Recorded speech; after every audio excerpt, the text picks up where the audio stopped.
Right here in Casper, Wyoming, there is such a shortage of food in our community food banks. Joshua's Storehouse distributes 70,000 pounds of food each month to people in our community. Many of us knowing these people that are in need of the food. Food Banks of the Rockies gives and sells to 800 relief programs that they are partnered with.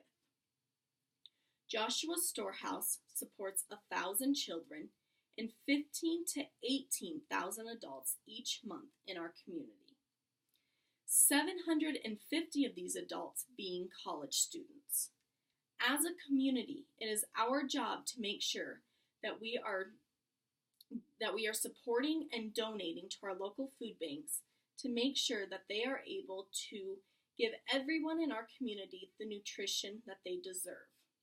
Together, we will reduce the need of food in our community food banks by understanding the problems, causes, and solutions. One of the problems in our community food banks is the lack of produce and meats. Joshua's Storehouse receives many donations for non-perishable items due to food drives that we have here in our community. During these food drives, they do not receive any produce or meats, which is why there is such a lack. Also contributing to this is Food Banks of the Rockies. Food Banks of the Rockies chooses to donate all of their non-perishable items and then chooses to sell to other food banks the meats and produce. Food banks such as Joshua's Storehouse are unable to afford all of the produce and meats that they need to support people here in our community. This is why there is such a lack of produce and meats and an abundance of non-perishable items. Knowing the problems is very important, but let's move into the causes of why this is happening in our community due to the lack of money and people forgetting to donate after the holiday season. Joshua Storehouse is a nonprofit organization. They receive grants from many organizations which they apply for. Having spoken with the CEO of Joshua Storehouse, Dr. Jay Martin, he explained to me that he understands he could be government funded, but chooses not to be because he does not want to be under the radar of the government. Also, Dr. Jay Martin explained that people forget to donate after the holiday season. They appreciate all the donations during the holidays, as many families here in Casper need it. But after the holiday season, they have a very hard time restocking their shelves. Not only is that happening here in Casper, Wyoming, it's also happening in places such as Florida.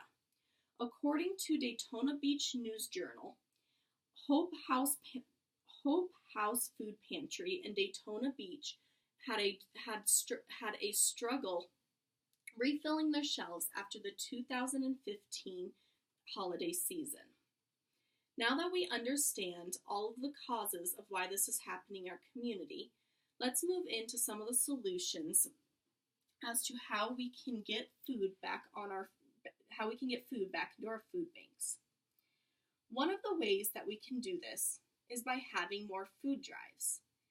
We do have many food drives here in Casper, Wyoming, but that is just for non-perishable items, which is why there is such an abundance in our food banks. And as the CEO of Joshua Storehouse explained, it is such a blessing for all of the donations that they do receive.